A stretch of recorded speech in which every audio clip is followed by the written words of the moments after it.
Welcome to Healing the Spirit, a space where we awaken our creativity, deepen our connections, and remember who we are through the lens of astrology, archetypes, and art making. I'm your host, Jonathan Coe.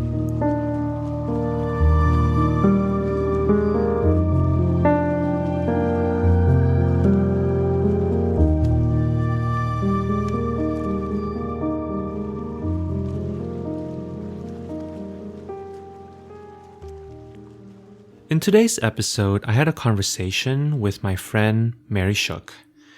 We met through a container called The Magician's Table, which was facilitated by our mutual mentor, Britton LaRue. I want to start off with sharing Mary's bio, which I feel describes her really well. Let me read it for you. Mary describes herself as someone who is committed to showing up for the experience of belonging in a human body. Informed by her upbringing as a homeschooled pastor's kid and the eighth of 11 siblings, Mary is reclaiming her right to exploration and education. She values meditative, multidisciplinary living through her practices of writing, music, art, movement, bread making, astrology, and being outdoors. Through these avenues, Mary is joyfully emerging as an intuitive and comedic mystic. Mary has spent most of the last decade deep in thought in gardens, on a lobster boat, and more recently, an oyster farm. She's originally from the Chicago area and currently lives on an island in Maine.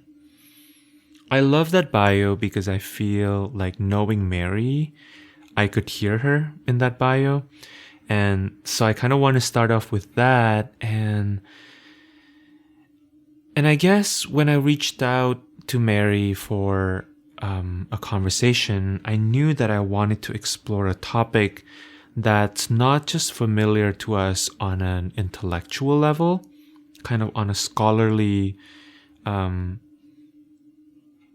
heady level, but I wanted to explore a conversation that felt like it was coming from our own embodied lived experience level, and mining some wisdom from that experience.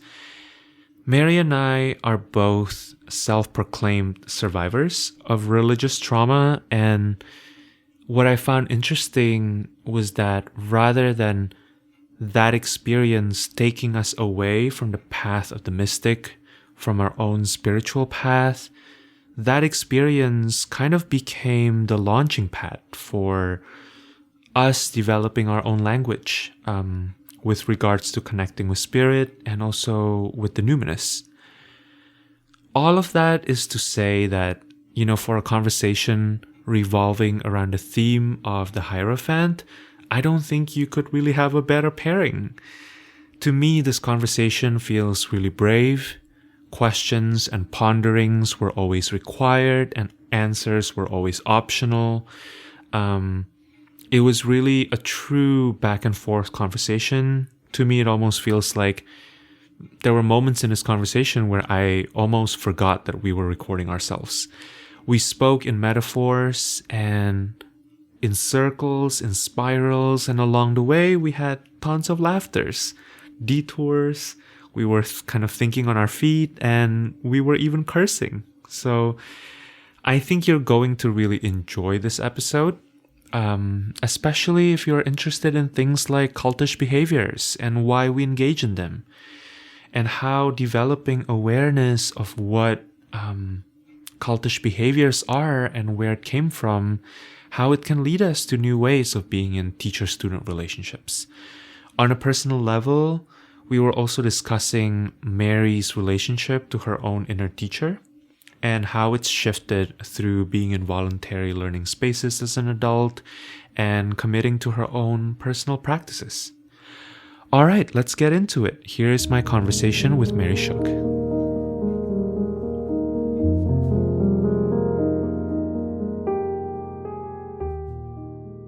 Welcome, Mary. Welcome to the podcast. Thank you for being here with me. Thanks for asking me to come. It's pretty exciting. Yeah, I am so excited to talk to you. How did we meet? I feel like we met through The Magician's Table, right? Yeah, the webinar. The webinar. Yeah, I Yeah. went to the second one live. I didn't go to the first. You saw me, but I didn't see you in that webinar. But Yeah. we connected for sure. Hmm. And then we spent,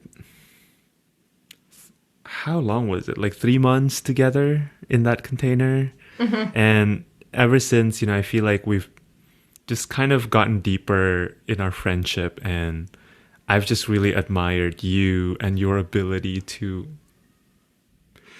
tap into truth in a way that's fun, irreverent, and just, like really human. So thank you.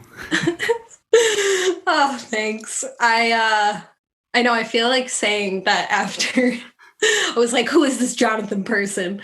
Definitely creeped you on Instagram, listened to your Spotify. I was like, what is this person even? Like, who is this? Yeah, so it's going really well. I'm still learning, but Yeah. we've got a lot to talk about. We've got a lot to talk about, and I'm just super excited to have you here. And I like to begin with the question of who do you know yourself to be at this moment? Who do you sense, or who do you feel yourself to be at this point in your life? Well, I think the first thing that comes to mind when you say that, it makes me think about, the language of the Magician's Table is so much about being an emerging reader, but emerging in so many other ways. And I think some of it is just being okay with it. And like, I don't know. I think it's like the process of it. There's a lot of resistance that I think I've had over time to like being in a place to claiming that. Mm-hmm. And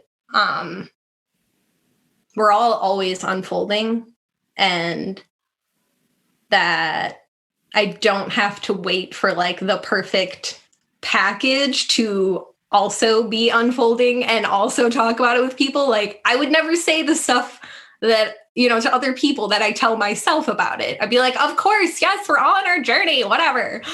But yeah, I don't know. I think there's like a certain gentleness around it that I'm letting myself have that I haven't always. Yeah. I think it's so powerful to claim and kind of really center that constant unfolding. I have known you to be like just this multi-dimensional being, which we all are, but I feel like we also were born around like a very similar time frame, time period, and I think that there's something, kind of in the air when we were born that kind of gives us that multi-dimensionality in a way that's much more outward. Our generation in time was like kind of forced to really externalize that. Is that something you felt too? Yeah, for sure. Because I think a lot of like people our age, we already have missed that chance, if you want to call it that, of being like, I got a career and I just did that for 40 years. Like, Right. I don't really know many people other than, teachers or something. And even that, I know a lot of teachers who've stopped teaching. Not that there's anything wrong with that. Thank you for your work. But I work for a former teacher, an oyster farmer. But again, it's like that you don't have to just be one thing, and well, like whoever is one thing. And why would you ever want to be known for just the one thing? Yeah. Yeah. Absolutely. So one of the things that we had wanted to talk about was around this idea of like cults, basically, right? And maybe, I think I want to be very clear here that I'm sure this conversation will have a lot of like laughter and just like, irreverence, because that's kind of the collective field that you and I create together when we're, just face to face. But, there's obviously like the more scary cults, right? Which we all know. And like, if you were anything like me, really love like hearing about and like learning and studying. But there's also just like culty behaviors, right? And you know, one of the things that we had wanted to talk about was this idea of like leaders, right? Like in order for there to be a leader, there kind of has to be by definition followers, right? And so even when we use words like thought leaders, you know, like these are the people who somehow kind of become cultural centers for ideas or kind of like temples of ideas. So I'm curious, you know, to hear why you're interested in this, because I feel like you can share as much detail as you would like, but what has been your experience with culty behaviors and like culty like, things? I love that. Well, when you said something that you said a minute ago, culty behaviors, it's like, you know, you're just bordering on culty, but like I think it's like, where's the line? That's what I'm curious about. It's like, where's the line? It's kind of like, where's the line between being like healthy and then orthorexic, or like, you know, being aware of what you're consuming, but like, come on, you know, just eat the whatever. I don't know. Doesn't matter. You know, like those things that it's okay to like break your own rules. Yeah, I think having grown up in church and just seeing a lot of people who are like there for whatever reason, whatever it is that you're looking for, there's like some people, like you go into it because you're wanting to belong. Like you don't go into a cult because you're wanting to, I don't know, do like, that's kind of why you show up. Like you sign up for it because you're like, these people have what I want. Yeah. So in a way, like, you know, I put a lot of trust in somebody like you and Britton, or like Leah Garza, who we are a student of. And I think about like, what is the line in which I'm like, if she tells me to jump, I'm like, well, it's Leah. So like, I trust her. Like, where's I trust you, but at what point should I not? And yeah, when I think about why I don't feel like it's culty, even though I'm obsessed with our Magician's Table group, or what is sure to come with our living systems thing. Yes. You know, when I think about why I was attracted to any of the people who are my teachers, it's like because they don't seem like it's bullshit. And maybe that's just my own detector, and maybe that is, it could be faulty, but I think I just grew up, like trying to sense that and weed it out. So I like my own detector for it. I don't know about you. I do agree with you about belonging and about how, like, that's the reason why most people want to be in these culty things, right? And it's like, even when we think about things like celebrities or musicians that we really follow, you know, there's something culty about that too, for sure. Yeah. And that it's okay to look up to people and respect them, but also if you find out that they happen to do unsavory things, like, I don't know, I always think about like Michael Jackson or something, where yeah, we all know there's some questionable stuff, but you're like, can I just be okay with accepting that this person who I appreciate as a musician is also maybe a little bit of a shitbag? Yeah. And that, like, it's all that, like, holding space for all of these things can be true. But I think if you go into it expecting that they can do no wrong and that they're not human, like, maybe the key is just remembering that anybody's human. So they're prone to be human in all of the ways that you can show up. There's also a way in which I feel like the culty behavior, right, to me is like a two-way street. You know, it's not just like this leader trying to get people to do whatever this person wants them to do, but the people following the leader has to consent as well, you know? And so like there's kind of like a way in which, I don't know, maybe we need to be better about not falsely advertising. Yeah. Well, I think it's two things. It's like, are they advertising what they're like what we're perceiving? Because I think about this, like I was talking to my sister earlier today.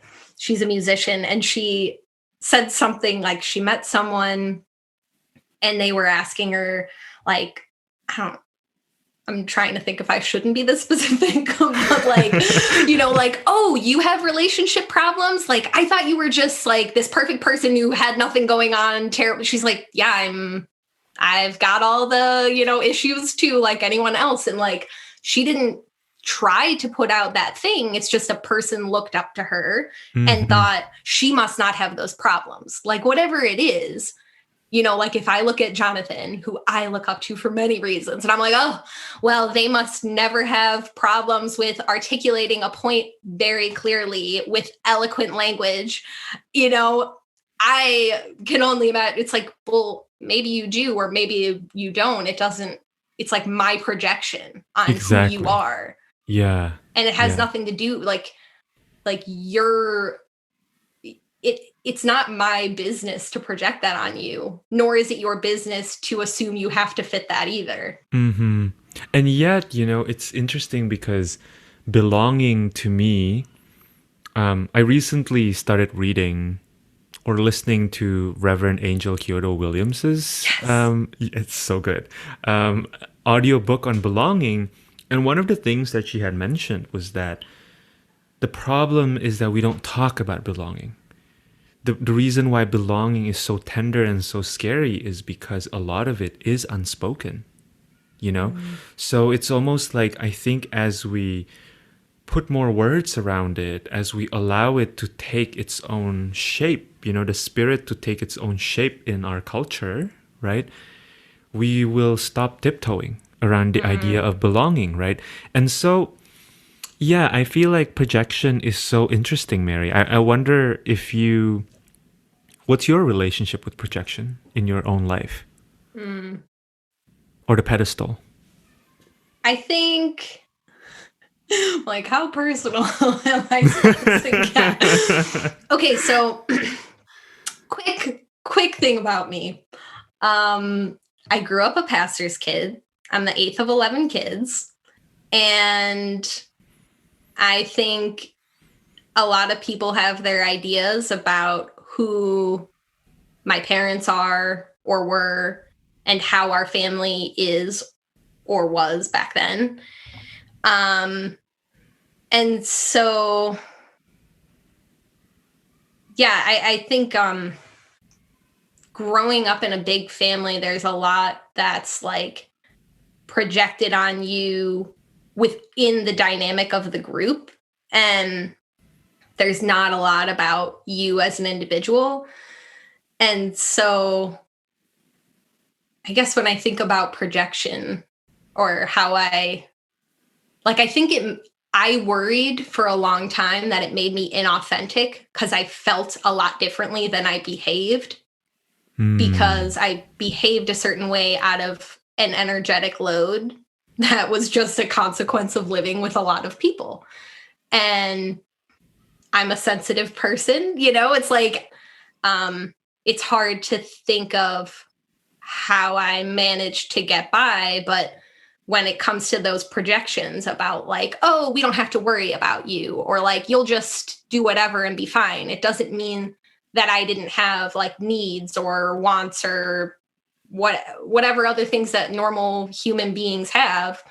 But the projection was that I didn't have those things. So it took me kind of like an embarrassingly long time to realize that there's a lot of stuff that, I just didn't know that I wanted or could even relate to because it was just so foreign to like, I don't know, like let myself want certain things because I just didn't comprehend it. Like it wasn't a frame of reference that I had.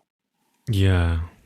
My experience with projection is that, it's almost like it's a defense mechanism. It's like I was afraid to truly show people my fallible humanness because if I do that, then I fear that I will be bullied, or if I will be forgotten, or if I will be left behind. And so, like, to me, my relationship with projection has always been that I have to catch up with the projection in order to prove that, like, that I you are the belong. projection. I am that. Tell me what I am so I can work on being that thing. Yeah, I think mine was more like, I'm not that thing. Like, don't make me be that thing. We aren't. And it's hard, like, being on the younger end where you're like, oh, I mean, this is just me. Like, I just spend a lot of time thinking, I guess. And it would just be like, why can't we just all, like, say what we want to say? But we're all, like, just not really talking about the same. Yeah, like that the projection of what our, like, the idea is of if it's my family or if it's like me as a, like, how I show up with my friends or something. Like, when, like, I think a lot of people have this idea that I'm just always, like, joking around or whatever, but it's really just because I feel like that's what other people need or something. Like, maybe that's the projection that I'm thinking about, is like, okay, how can I be the thing to solve it, when maybe that's, like, not my job or my responsibility to worry about that, but it's like a caretaker thing, or wanting to just like, make it like, just balance it out, I think. Yeah. It's interesting because all of this is making me think, about how part of the bullshit detector you were talking about earlier, I think, has to do with where you are in your own process of deconstructing your own relationship with projections, right? For me, the most recent one was this idea of how I have, like, my own specific ways of putting my teachers or authority figures on a pedestal, which is probably very different than a lot of the people that I see. Like, how I see a lot of other people putting people on a pedestal is, like, to always, like, say great things about them, right? But for me, it's like I allow them to be, like, gatekeepers. Like, if they don't tell me that I can do XYZ, then I'm not going to do it. Or if I'm not encouraged by an authority figure to do XYZ, then I'm not going to do it. And I think as I'm deconstructing that belief, right, which I didn't even realize I had until I had to start teaching, basically. Because like, I'm wait, like, who's in charge? Yeah, because I'm like, first of all, who's in charge? And second of all, it's like, if I'm telling the people that I'm teaching or I'm transferring knowledge to think for themselves, and I'm encouraging them to think for themselves and to create spaces where we can all express our opinions, express what's coming through for us, how do we, why is it then that I'm still, like, feeling blockages, or why am I still feeling afraid? Because I think that fear is so alive, and yeah, I'm curious to hear if there's anything you would like to add to that, about how you've developed your own relationship with your bullshit detector as you unpack your own ideas about projection, or as you start moving away from an unhealthy relationship with projection, however that is. Because I know that, one thing that we've been talking about too, right, is about how sometimes there may be things, that actually are deeply in resonance with us, but we don't allow ourselves to have it because the people that we are surrounded with growing up that perhaps are not in resonance with us are doing that thing, right? Yeah. It's, I'm trying to think of a good example, but, like, it's just like, I don't want to have that thing in common because that must... It's like you said earlier, when you said the word culture, I was like, oh, culture. Yes. However that, it's like, it is like society is this cult, like, it's really just like one big agreement. Wow. Yeah. But sorry, okay. I feel like I'm not doing a great job of actually answering your questions, but Please, like okay. this is a non-linear space. It Okay, doesn't thank you don't even you. have to answer my question. I'm just Really, like, forget it. Let's talk about tea. No. I feel like my questions are nets, you know, and Okay, whatever okay. fish gets in there is exactly what is meant to Great. come through. Okay, so when you were talking about bullshit detector, can you repeat that or just Yeah. ask me the question about the bullshit detector again? Sure. Yeah, I think the simplest way to rephrase the bullshit detector question is that my sense is that our bullshit detector gets stronger as we deconstruct our relationship with projection, right? Oh, Whether that's projecting towards others or whether that's people's projection towards us. So I'm curious to hear if that's been your experience, you know, or how have you developed your bullshit detector? if I'm honest, um, I think it's kind of just always been how I am. Like, I don't know if it's that moon in the first house, whatever. Maybe you can tell me better than I. You're my teacher.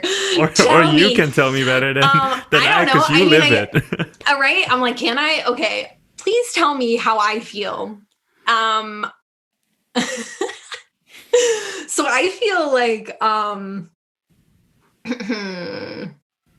yeah, I think it's just how I've always been.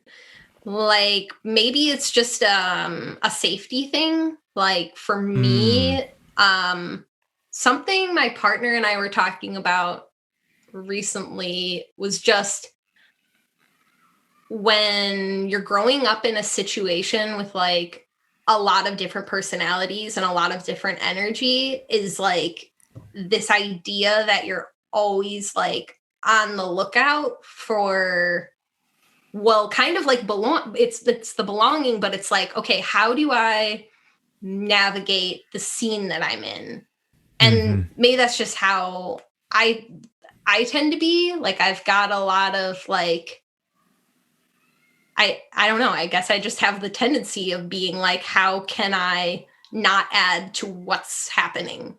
And so I think maybe that means I didn't examine myself that much because I was just like, all right, this is what this person needs, which again could be wrong, but that was me projecting that on them. But when I think about like if it was church or neighbors who I had a lot of brothers. There was a lot of, ruckus in the neighborhood or whatever. And it would be like, that's not that's not really who this person is, but you can't know that. Or like, I know this thing about this person that I don't know, like we all have those things where we're like, that's not really who they are. You're judging them for like this aspect of their behavior when it's not their character. Like you're assigning value or judgments or something. So maybe I just had a lot of examples for the dynamics of how this was happening, and I just watched it play out a lot. Because I think maybe growing up in a big family, I'm just like constantly assessing what various like groups of people or pairs of people. You know what It totally makes sense. I don't know how to. It's like not something that I articulate very often, but it's like I've spent a lot of time just being like, this is this person matched with them. And like, I'm not a big group person, which means that I didn't really want to be in the situation I was in, especially being homeschooled for a long time. Right. How much? Yeah, I'm like, how much of this stuff do you want to hear? I feel like it's helpful to hear like how, because I think that we're kind of in this moment too, right, of deconstructing what it means to lead. Deconstructing what it means to have teachers, to be a teacher, to teach other people, right? Yeah. Um, And that like you don't have to actually have a role. Like for you, like we were talking about consent earlier, it's like I consented knowing you were my teacher, and you consented knowing like you have these students, I am your student. And we don't articulate those agreements very often. Like you were saying earlier about wanting to belong. It's like we don't, like, okay, so yesterday our friend Magda came out, and I was like thinking about, oh, if this person who I know pretty well on the internet, it's like maybe everything will be completely different, like as if that's real. I mean, it could happen, but like, no, did I really not pick up on any of the vibes that like when we were supposed to talk for half an hour and we talked for 2, that like suddenly that was just not going to be the case in real life? Which is like all of our readings. Let's be serious. Sorry, Britain. Actually, sorry, Saturn. I don't know.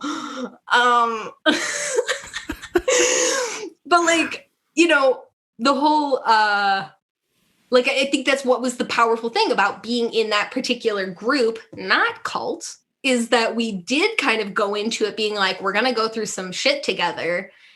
Whereas and like we're gonna come out of it and we'll just, I assume we'll be friends afterward, and we all still are, but like with the family, we don't really have that conscious thing. Like, I guess sometimes parents get married, sometimes like that's not always like, I think to an extent that, like for me, I believe there's something unconscious about like choosing the lifetime that I have. And whatever that means to inhabit this body. But I think we'd be a lot happier, or at least feel like we had a little agency, if we just owned that more. Because I think when you want to say like, I didn't choose this family, or I didn't choose this, like this, how could this teacher do this thing to me? It's like, well, did they even know that they, in quotes, owed you that thing that you wanted from them, or you expected them to uphold some standard that wasn't part of the agreement? Right.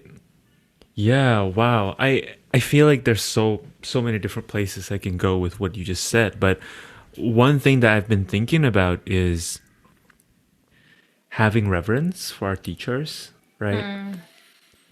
And perhaps like where that line is, of like being reverent towards our teachers or different lineages of the practices that we carry, the practices that we have relationships with, and how much of that is, setting ourselves free versus like caging ourselves, or even perhaps like a subconscious fear of going out and striking on our own.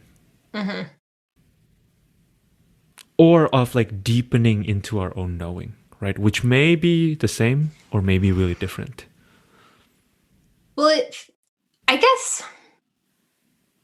what I wonder is like, why do we have to treat, well, it's not that I think the teacher shouldn't be treated with a certain respect or reverence, or like just the fact that you're giving them your attention or energy. There's a couple things that it made me think of. It's like, first, why is it different than any other relationship? Like maybe we don't know our teachers as well as we know somebody who's like a friend or somebody you work with. But if ultimately, like, yeah, like if you're at a point where you would just throw out every possible red flag, or not even red flag, it's just like, why are you forgetting that they're just like you? There's nothing that, not to say that they're not special, but they're like, we know that people can be teachers without having the title of a teacher, just in the sense that like anybody can be a teacher. There's like that consent thing, but it's not really necessary if you're not needing anything from them. Like there's not an energetic like a labor or something. Yeah, I'm really feeling into how we're now in this territory of decolonializing the idea of a teacher, like, or what teaching even is, because I think there's a lot of examples out there where that context hasn't been exactly nourishing, or even in the best teacher-student relationship in our colonial world, it still implies like a monodirectionality, like it's all kind of going in one direction rather than like this process of osmosis between human beings, or not even just humans, but like humans and the world around them, right? Like different things in nature, Well, and that, yeah, like, and it's the relationship that's happening all the time. And why do we choose that, like, certain relationships somehow have more, I don't know if it's like weightiness necessarily, but like charge. Yeah. And that maybe, I don't know, maybe I'm curious, since you're a teacher now, it's like, okay, do you feel like, are you dismantling your own ideas of like, oh shit, now I'm in this role? Like, what does that mean for me? Like, I thought teachers should do X, Y, and Z, and I don't want to do that. Or like, I think about, with our classes, you guys are always telling us like, if you don't do any of it, it's fine. Like, you told me a week ago, be a bad student. And I am leaning hard into that. and it's like, it so goes against the like servitude relationship that I think a lot of teachers, when I think of I actually was pretty lucky, I would say. Most of my professors in college were amazing. And there were only a couple who I felt like, why are you doing this weird power trip thing? Like, why does it have to be like that? Yeah. And do you actually like that? Like, it's kind of just abusive. Yeah. Wow. Sorry, I kind of I skipped your question. No, I love everything you just said. And I think there's like millions of different shades of being on the learner and the giver of learning spectrum, right? Or facilitator of learning spectrum. And I just kind of feel myself, at least ideally, to be someone who is like always kind of dialing up and dialing down within the spectrum. I don't see myself as a teacher. That's been something that I'm investigating, and I'm still kind of nowhere near an answer, in that I don't really know if I even resonate with the idea of being a teacher. Well, and maybe a lot of it... Not in the way that we've been... Yeah, exactly. Like, it's just like we have these roles, like people... I don't know, I'm not a parent, but I imagine that, you have a kid and you're like, oh my God, I'm a mother or whatever, I'm a parent. And it's like, who am I now? Like, everything's just gone. Now all I am is a parent, like, that's what I imagine. I mean, it sounds lovely for some. And I think, that of course, you're not only that, like, you're not only a teacher. And maybe part of like when you're younger and you run into your teacher outside of school, it's like, who is this person? They live outside in the world, like, of course they do. But you just like it didn't really occur to me that they also did stuff elsewhere. Yeah, I feel that. I was wondering if you would want to share, muse, explore your own inner teacher. I've been wondering about like how you have been teaching yourself, and really you can answer that question from any lens that is really resonating with you right now. Okay. Well, it's funny when you said that. I don't know if you ever do yoga with Adrienne on the internet. I have but not, she actually. What? I have not. I once did a class with her in real life in Austin. It was a dream. Did I cry? Yes, many times. She's amazing, but she says something about getting hot for inner teacher. So here I am getting hot for inner teacher. Anyway, this is a totally different podcast now.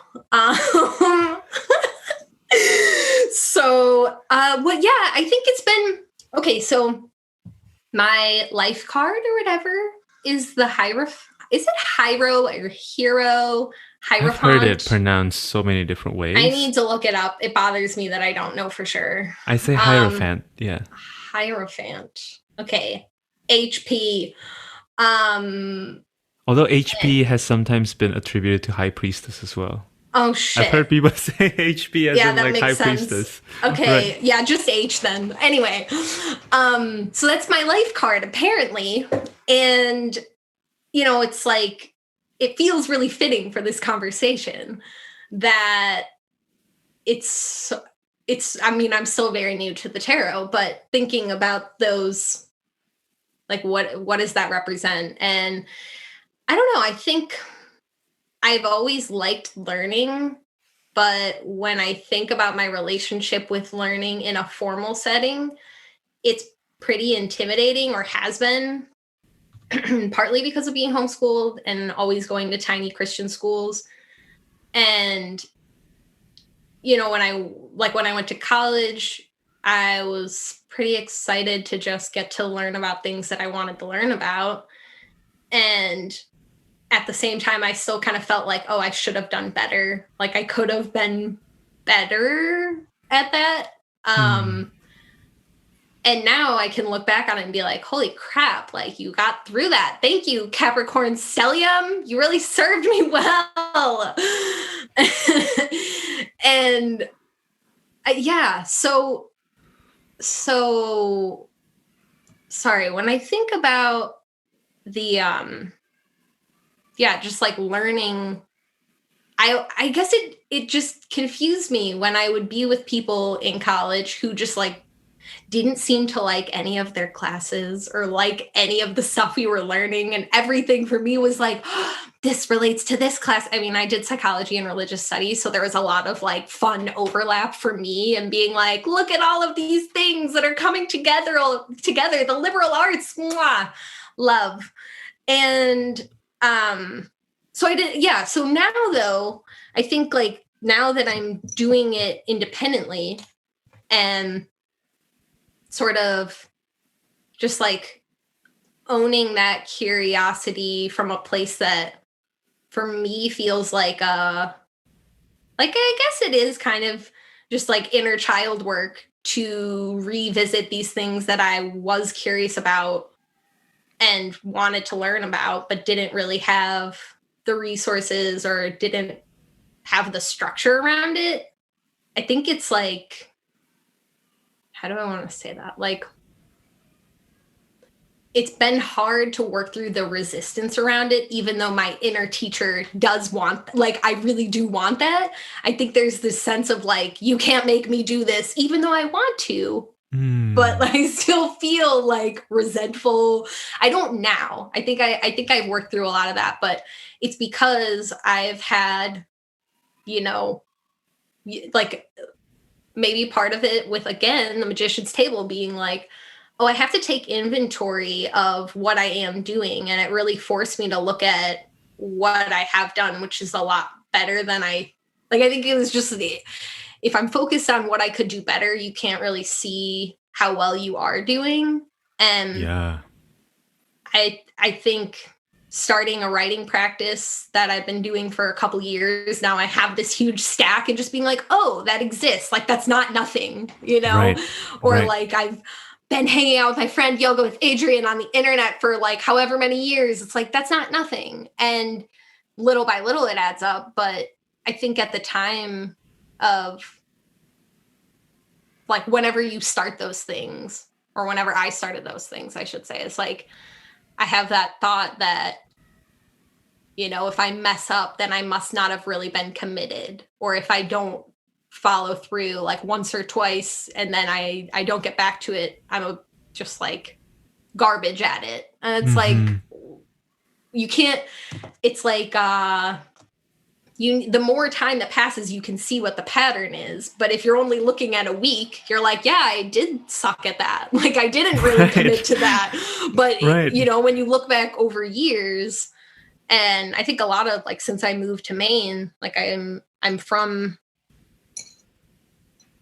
a place that's very different. And coming here, it's like a total reset. And how am I actually versus how am I when I'm around all the energy of where I'm from or my family of origin.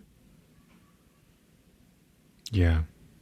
So I don't know if that fully answered the inner teacher thing, but I guess now I think it's just trusting that that's like true for me and that I'm not somebody who actually is like, it's funny to think back when I thought I was irresponsible or I thought I was lazy, because now I can look at it and be like, wow, you had a lot going on. So like, good job.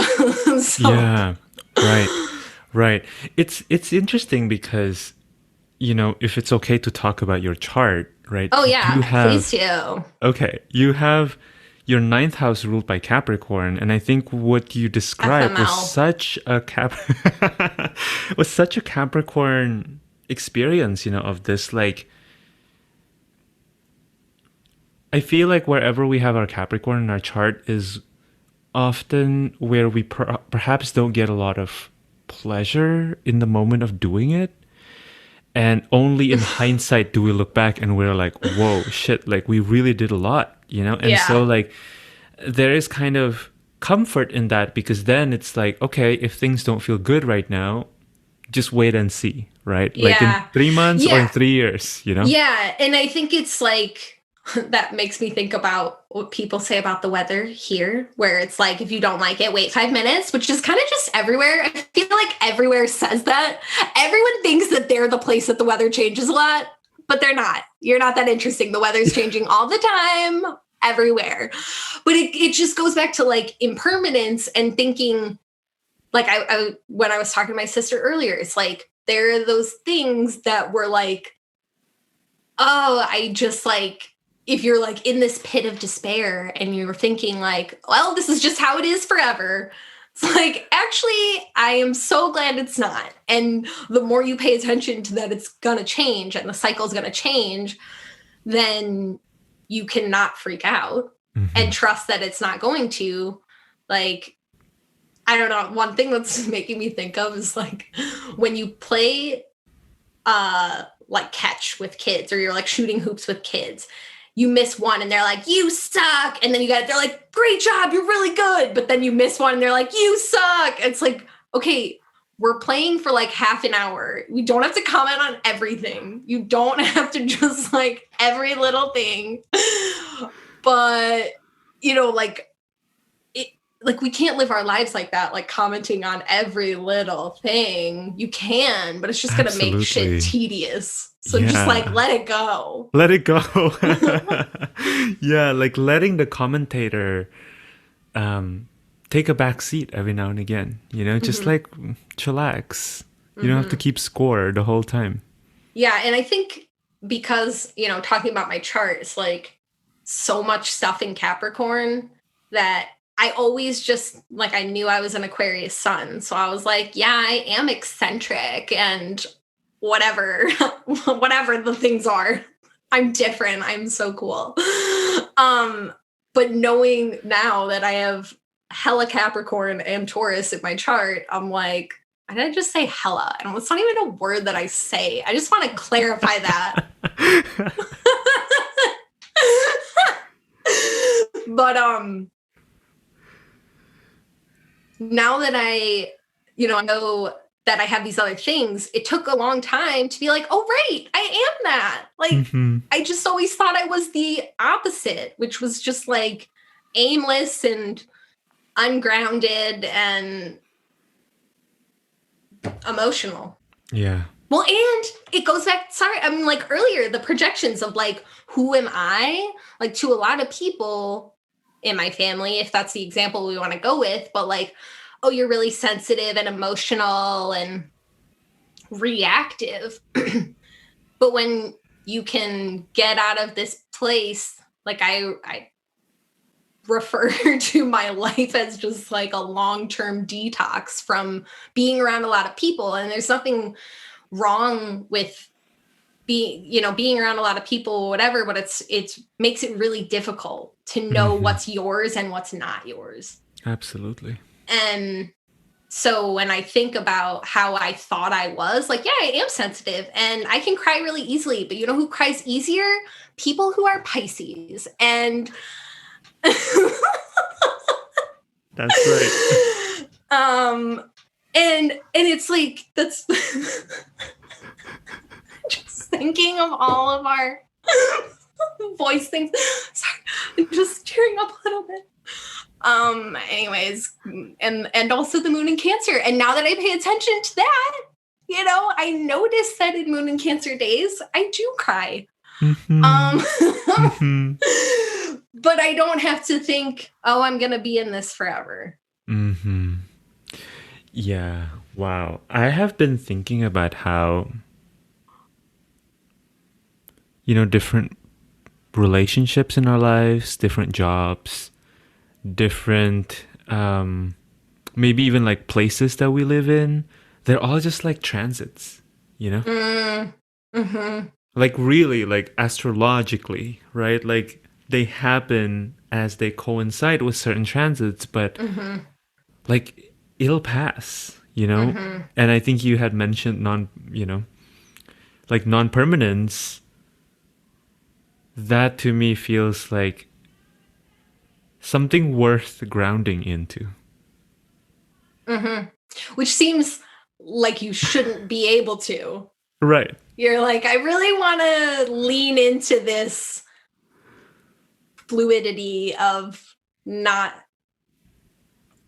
I just am like, it's airy, it's floating, it's fleeting. But I guess that's, like the being human and feeling like whatever's coming up for you is so intense or painful that at least that, yeah, leaning, like grounding in that, that there's like, it isn't forever. Yeah. So I'm curious to hear more about you and your creative practice and your energetic practices and where you sense the line is between the two. Or if there is a line at all, or if they're kind of all just swimming together now. Yeah. I don't think, any of those distinctions, it's sort of like putting, if you have like a calendar and you write out like from 1 to 2, I'm going to write or whatever. And 2 to 3, I'm going to do whatever. Like, I don't know. I think the biggest thing is knowing that you can practice like any time of day or anywhere that you are. Because I tend to feel like if I get hard on myself now about not practicing, it's like, oh wait, but I'm doing that all the time. Because the more that you're paying, like if you're out for a walk and you're like, oh, I really enjoy the feeling of the sun, or like I live on the ocean, so it's like I can go sit there and listen to the waves anytime. Like it doesn't have to be this thing where I'm like militant about it. And maybe it's better to not be militant about it. But yeah, the creative, I guess, So like thinking about any of the creative practices, like the writing that I mentioned, proprioceptive writing, highly recommend it. Check it out. Do you want to talk more about that? Oh, actually? Sure. Or how you're doing it? Okay, so the first astrologer who I went to, Arifa Bowler? I think that's how you say her name. I should know that too. It's really hard when you see things written and nobody actually says it out loud. I'm very visual, but also it's fine. Yeah. Aretha B. Look her up on the internet. No, I don't know. Whatever. So I went to this lady, who my friends referred to as my Professor Trelawney.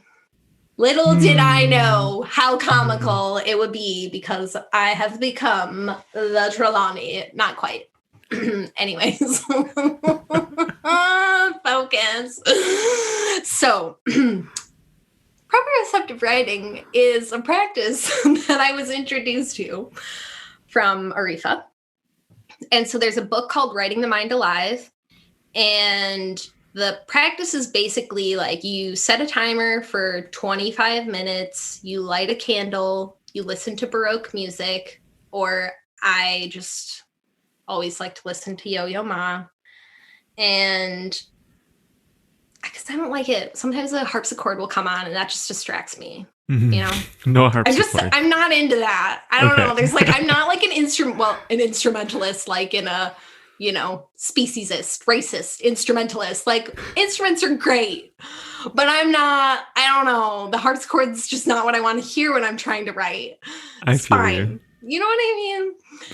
Anyway, so, and then while you're writing, you ask yourself the question, what do I mean by blank? So if I'm sitting here writing, I was on this podcast with Jonathan.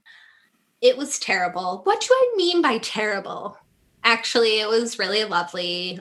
But like, okay, let me think of a better example. Like, it was really lovely. What do I mean by lovely? And just expanding on whatever feelings are coming up, but also really grounding in what's coming to you and like listening to your inner voice, which that's the whole inner teacher thing, that the more you're quiet and listening to what's trying to come through, you're not just like free writing in a way that it's just loosely going nowhere.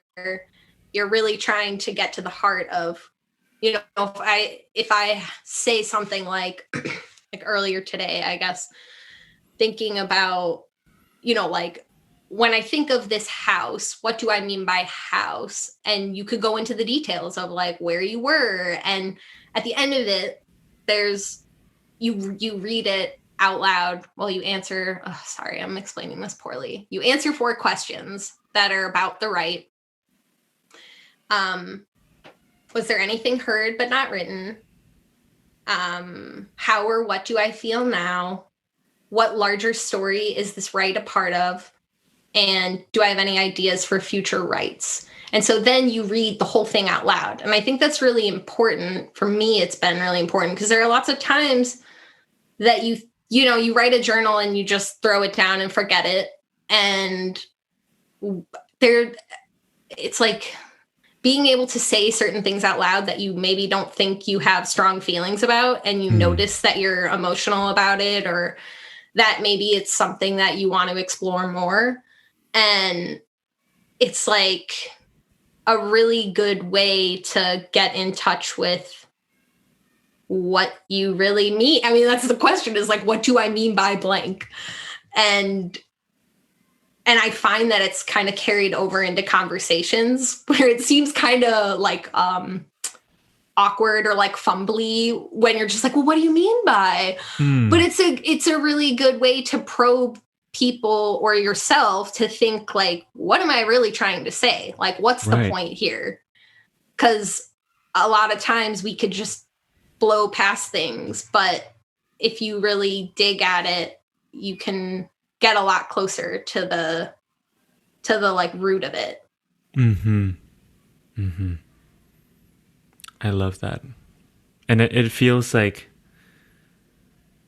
yeah, you're getting to know yourself, you're getting to know your inner teacher as you're engaging in that practice. Yeah. And I think I said this the other day, but I'll say it again, that like every time when I fill out the thing, like what am I feeling now? I'm like, glad I showed up, which is, I think, something that we need to remember, because it's easy to be like, whatever, I meditated and now I feel like shit, like I'm mad about this thing and I can't let it go. Yeah. But even if you leave, the practice, being like, this brought up some material that I maybe don't want to deal with or think about. It's like, but you still showed up to the work. And I think training myself, like program it, like we got programmed away, like to be the people we are now, and deconstructing from that and reconstructing some life. You have to, it's like, why do you work out, or why does anybody eat the foods that they eat? It's like, oh, I feel like garbage when I eat that, so I no longer eat that. Or I feel like maybe it's not like working out so that you look ripped. You're just like, I actually feel really good when I go for a walk. So I want to walk because I just feel like I feel in a better mood, or I feel like I got some fresh air. Like, who cares? Yeah. But it's just like really attuning to what feels right, and like finding something that is worth returning to, maybe because you don't always know why in the first place, but that eventually you'll get to that point. Right. I love all of that. Thank you for sharing with us. Yeah, you're welcome. All right. So as we kind of, get to a close, I'm curious if there's anything you want to talk about. If there's anything you feel like we haven't talked about that you want to talk about. It's so funny. I didn't know where this was gonna go, but this is very off topic. Very. Okay. So maybe it's something you'll just say, let's edit that out. What the F, Mary?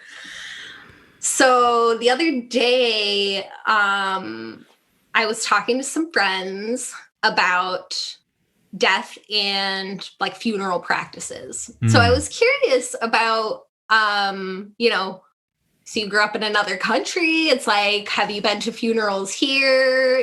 Just curious about my that experience. Yes. Yeah. Have I been to a funeral here? Honestly, I'm not sure if I have. I've definitely been in a bunch of funerals back home, but I can't remember if I've been in.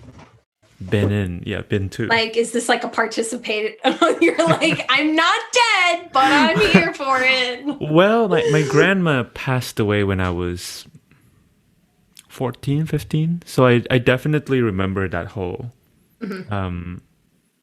process, because it was, like we had to be at the funeral home, right? And we kind of have to like hang out there for days, and people come to us. So yeah, and, that's because we were talking about Korea, and Mallory was saying how it's like a few days that the family is there.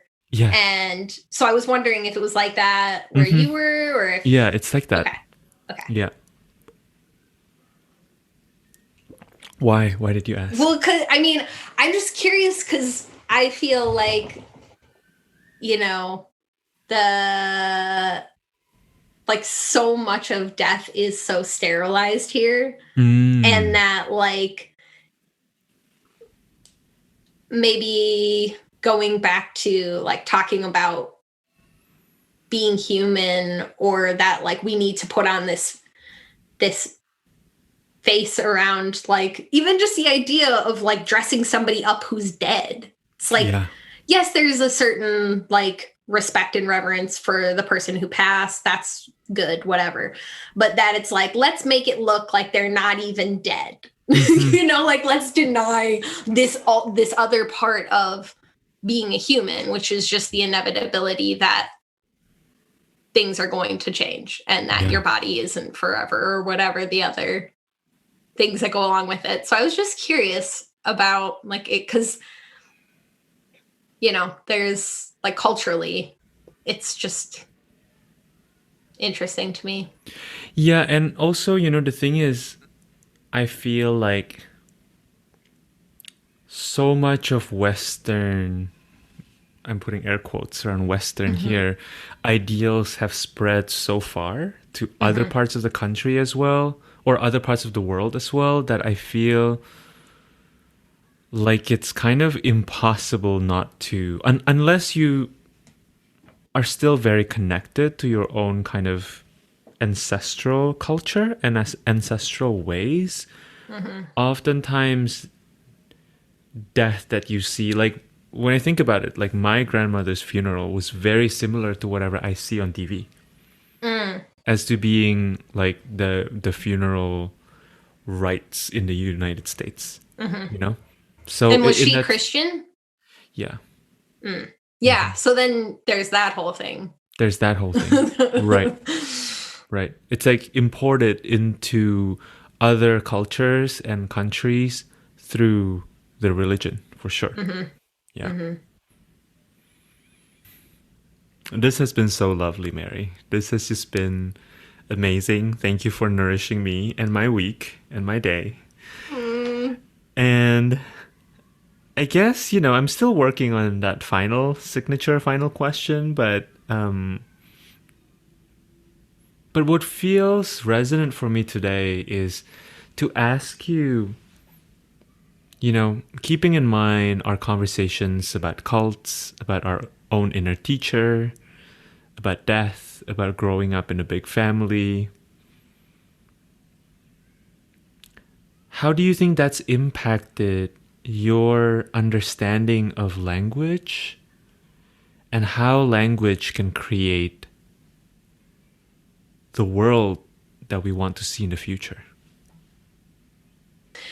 So I feel like you'll probably agree with this. I always feel like there's just like not enough words for the things that are happening inside or interpersonal things that are happening. It's like, I just want more specific descriptors so we could just cut to the chase. I think maybe that's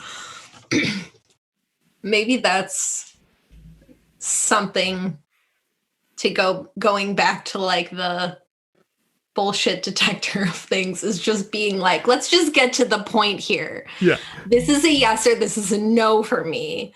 And that like what you were saying about just what feels resonant is like, sometimes what feels resonant doesn't, like, we have it in our heads from like social ideas that like, if I find the person that I'm meant to be with, I will feel X, Y, and Z. Like, I will feel over the moon. What does that even mean? Like, I've if that's the example that I'm going with, it's like, oh, actually, when I feel resonance, it's just like, oh, this is what I will do. And maybe it's a little robotic, but it's actually not. Like, it's like very settled.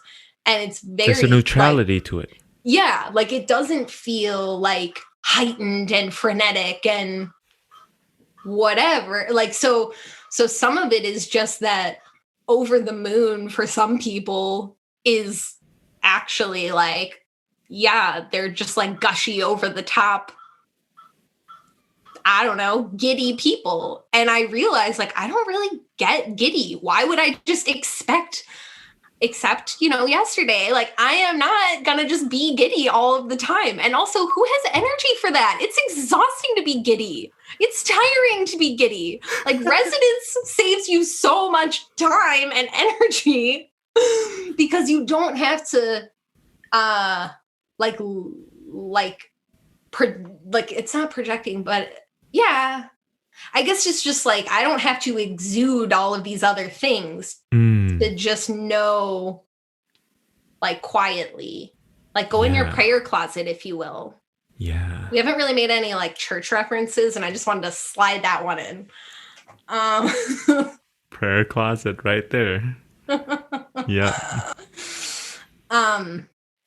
So I don't know if that answered your question about language really, but just thinking that it's like remembering the relativity of it, because we get so much messaging about how we'll feel when we know. Like, when I think about when I moved to Maine, or when I decided what college I was going to, it wasn't like, oh my God, this is exactly the thing for me. It was just like, yeah, I'll try that.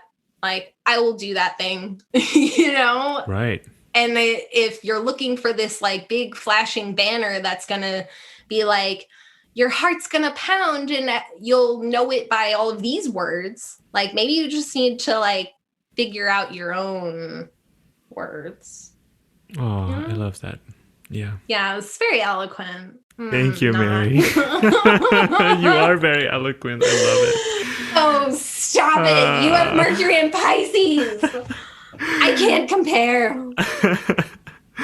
So, maybe, folks listening to this, I don't I hate referring to the audience in the third person, but can you tell us where we can find you? Can you tell us how we can work with you? All of the things. I mean, just find me on Instagram, I guess. It's probably the easiest way. Okay. Yeah, I don't have anything too special. Instagram special. Yep. Yeah. Okay. Isn't it though? It is. I feel like that's how I first really learned about you. So, to me, Instagram is kind of a mall, right? And I grew up with malls, and malls, I love some stores. I don't like other stores, but that's the nature of a mall, So yeah, and sometimes you just have to go through a big JCPenney. You just have to do it to get to Zoomies or, Hollister or whatever. Barnes and Noble or like Borders, or like Tower Records. Yeah. Thank you so much. This was fun. I mean, it's fun to hang out with you. I'm just imagining that's what this was. We just hung out and we're going to have lots of flies on the wall. I feel like, I feel like this was a real conversation.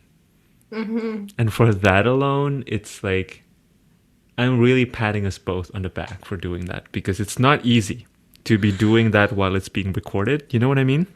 Yeah, I think it actually has helped because I've had to be on so many recordings for our Zooms and stuff like that, that it was like, oh, okay. Like at first I was like, oh gosh, we're being recorded and now future Mallory is going to hear it or whatever. Even just like you're going to listen to my conversation with Mallory or Mariola or whatever. I know. I was also wondering, I was like, okay, so if I imagine definitely Mallory and Mariola, I'm like, who else? Anybody else? How many are you doing, like a set number? I'm essentially going to be talking to everyone, but right, not everybody wants to be on it. Oh, how dare they? Well, don't they know that they're safe with you? Or maybe you're just not I think that as fun? It makes, it makes a lot of sense to me because we are all in different points in our journey with regards to visibility. And I think really it comes down to, and I don't know, Mary, like this is so, like I'm so conflicted about this, which, by the way, I'm going to let you go in 10 minutes because I respect your time. But, I mean, you've seen my invite page, right? It's extremely like big. Like there's a lot of words in there, but what I hope to convey is that like you don't have to be an expert, because it's like I'm really trying to create a no expert zone, and like really to like normalize musing. But it's funny because some people can be very triggered by that. Like some people can be very triggered by not being an expert because either they've tried to be experts their whole life, or they're struggling to, like they're in a point where they're struggling to gain some level of expertise, even if it's just for themselves, so. Yeah. And if it's like off the cuff that you don't get to demonstrate some sort of, like mastery or however you want to call, like, cause I mean, it's like improv. Like actually, it's funny you were talking about doing your voice lesson before this, because I was like, okay, how can I feel like I was like kind of reminding me of going to voice lessons and being like, I'm going to warm up before I go so that I can feel like, I'm in the zone. Yeah. So I was like, okay, I'll just like play a few songs and sing. And so thinking about like preparing, I was just like, but it's like, if I fuck up singing or playing music, like that's something that like I didn't get to play sports and I really wish I could have, but it just like wasn't in the cards for my childhood because of how I grew up. And I forget though that like I'm really lucky in that I always had like chances to perform at things. And I think like you must know this very well too, that like when you mess up, you're just like, whatever, keep playing. Show's gotta go on. Exactly. And it doesn't like completely decimate you. Like you're just like, yeah, what do you gotta do? Like, what are you gonna do? It's fine. Like sometimes the thing's out of tune and you just have to go with it. Exactly. And I forget that that's like a really great lesson that I've gotten over the course of time, is just to be like, it's fine to be off the cuff. It's fine to mess up, and like improv, especially being like, it just was what it was and goodbye. Like, And it's over. if you continue with the breadcrumbs, right, with the trail, often that's how you, and this is very Capricornian too, but like as you persevere, that's when you start to find the nuggets of gold. Like sometimes you don't even realize that you're going to be talking about this or whatever. But I think, and honestly, like for a conversation that we both kind of have, we threw some ideas, but we didn't create a, structure around. I feel like this conversation ended up being very cogent, actually. Yeah. And that was very making coherent, me think, right? Yeah. Like it made me think about improv, because even being like, why am I bringing up death right now? I was like, we will find a way to tie it in. Yeah, and sometimes exactly. you don't, but like sometimes that's the callback, is like trusting that the callback can happen and you'll find a way to get these like seemingly dissimilar things to sort of braid together and get tied up. Absolutely. Like, and when it doesn't, you can always just fall back on like, well, that's life, and like when people die unexpectedly, it's like, well, that's life. Yeah. Like it's just sort of what was gonna happen. Totally. No, I felt really like it was good. I was like, why? I like was just like, shit, I've got like 2 minutes. I'm gonna go sit outside before this. And then I like proceed to just run into my house and run upstairs. Because I don't know why. I just don't walk upstairs like ever. I just always like run. I don't know. I guess it's just all of the energy that I have. It's very cute. I love it. Thank you. What do I do with my hands? Oh,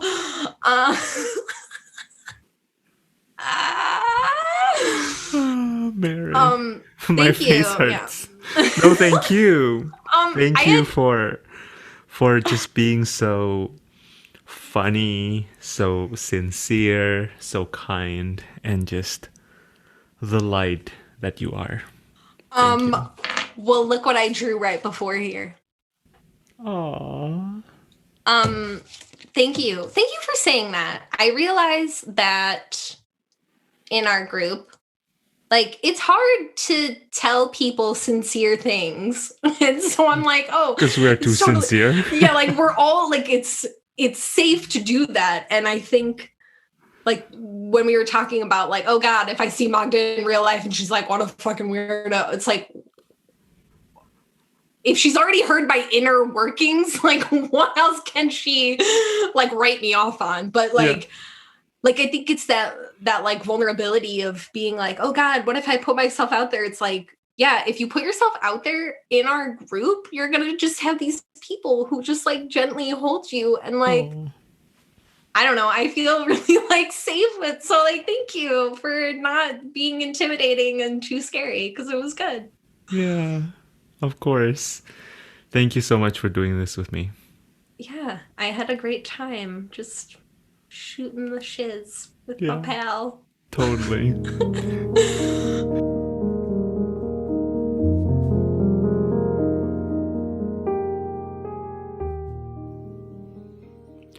That's it for my conversation with Mary. I hope you had a lot of fun. As much fun, or maybe even more fun, than we had when we were recording that conversation. And I hope that you also took away something that resonates with you. As always, you can find all the ways to connect with Mary on her Instagram at Mary Schuch. And while you're at it, book a reading with Mary. Depending on when you're listening to this, I'm seeing Mary for my own reading with her in a week or so. I feel like when I sit down with Mary in a conversation or for a reading, I always get new insights and new perspectives. And also, I'm not saying that this is going to be your experience necessarily with her, but Mary always makes me laugh. And hey, isn't laughter the best medicine? If you found this podcast or this conversation inspiring, nourishing, or helpful in some ways to you, I would love it if you could subscribe, rate, or review this podcast with 5 stars or whatever is the highest ranking on your podcast app. I would also love to really receive a review. I know I already said that, but yeah, if it can be very, very simple. 2 or 3 sentences will suffice. And I think most importantly, if you think that someone else will benefit from this episode or that they will enjoy this episode, I would love it if you could share it with them. Whether, just generally on social media, on your Instagram story, or you can send it privately to a friend or to a member of your community. Until next time, I hope you take good care of yourself, and I'm sending you so much love. Thank you for listening.